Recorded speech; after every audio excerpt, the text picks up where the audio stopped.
Welcome back to Rise of Conflict Day. We're back with another tutorial. This time it's how to play Supremacy World War 3, otherwise known as Conflict of Nations. First thing you want to do is kind of get into a match. I'm on PC right now, but it's pretty much the exact same on phone. So you go to new matches here, or you can go add match.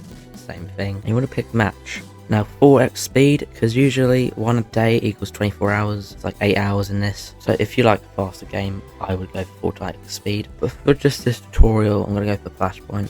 But usually people go World War 3. So you get in and you see this nation selection screen. Now I would recommend pick a country that you know it's not going to be attacked. So what I mean by this is like, don't pick like a really big country. So I would kind of, in this situation, I'll select Turkey and I'll click OK.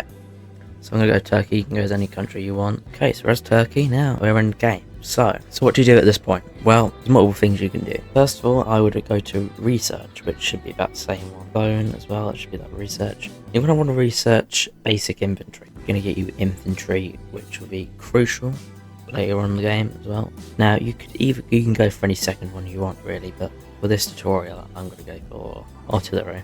You can go for any one you want. You can go for naval if you want to go navy. You can go armoured if you want tanks. They all do different stuff. And especially if you're like a sea heavy country, I would go for navy first. Or if you're like a landlocked country, go for air. But that's pretty easy. I'll let you guys decide that one. Now we've got all these troops here. What do we want these troops to do? So you can send these troops to countries and they will attack them. So we've currently got Bulgaria bordering us, and we've also got Azerbaijan. Now, since it says they are a computer player, so is Armenia, we can take this country pretty easily. Now, the difference between an AI player is obviously AI, and a normal player is actual human playing it. Usually you want to take the AI countries first because they are pretty easy to take. But so I would do it like this. So I would send a troop to the city, this troop over here. I'll send these troops over as well.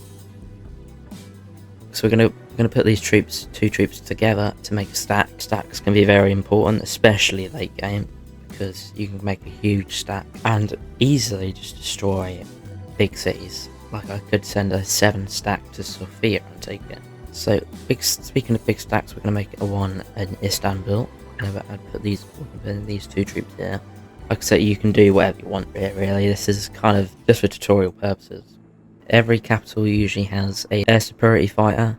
I'm going to send that over to this city that we're taking here. Sometimes there is like a reach thing, so you can only set it, attack things in a certain radius. You might want to get an airbase down in like, I'm going to put an airbase down here, an airfield. I can move my air superiority fighter over to the airbase and attack all of this stuff over here. Even though I can already, I can get a bit more on like Hungary and stuff. If you click on a city, there should be 2 things, construction and mobilization.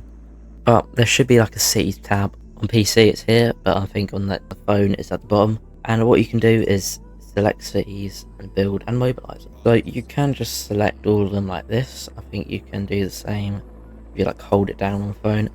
I think it's something like that. It's about the same.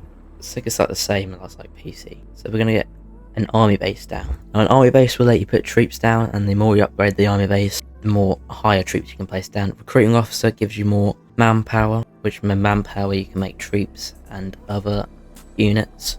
Arms industry will give you more materials and resources. Secret weapon labs is for nuclear stuff. Military hospitals are for repairing troops, and underground bunkers is also nuclear bombs as well, which if you get them. And it's a secret building and it doesn't show up on the map, and it protects the population up to level 2, so yeah. But I would recommend getting a army base down, then an arms industry, and then a recruiting officer. Maybe a recruiting officer first and arms industry. Generally do whatever order you want, but I would select like, put like, if I was going to put like navy down, I'll put like navy base here. If I was going to put an air base down, I'll put it here.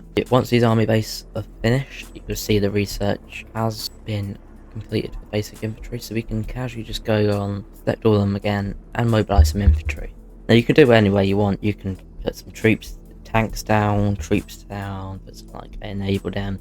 So many different ways you can do it, but for this tutorial purpose, I'm going to put troops down. Let's go to coalition. One coalition, which I generally can't say, I'm going to have to blur it out, but we can make a coalition right here. Usually you can join like another coalition, but for this sake I'm going to create a coalition. Coalitions is you can get multiple countries into one group. You want to kind of get countries maybe close to you as well added to your coalition, because that will be useful. And also coalitions are very OP. Depends on what coalition you join though. So you want to be kind of careful going in coalitions, because some of them can just betray you. So I'm going to name my coalition, I'm just going to name it like United Nations or something like that.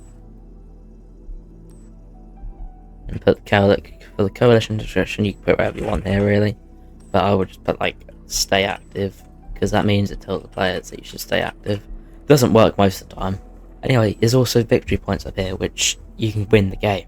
So yeah, this is kind of very essential. You can get ranks and that type of stuff. You need 1500 VP to win a game with one player, and the more you upgrade your coalition, the higher that number goes up to. But that also counts for the whole coalition. Other than that, then, I mean, there's not really much else. You can use intel to kind of get like stuff from other cities, so you can get like recruit agents and intelligence and corruption, sabotage and stuff like that. That could be good. You could use that.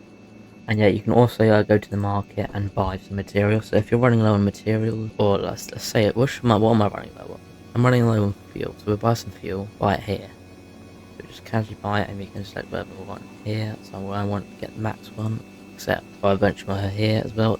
Pretty useful if you're going to run out of materials and want to research something quickly, but also will take a big chunk of your cash up, so careful on that one. If you guys got any questions, leave it in the comments. I will probably respond. Probably didn't cover everything on this tutorial. This is the very basic tutorial, so maybe there's some more advanced. I might do another one soon, like if you want to see that. Anyway, have fun playing. Make sure you strategize as well. What seeds you're going to attack, if they AI or not, and make stacks and stuff like that. So yeah, thank you guys for watching. See you in the next tutorial.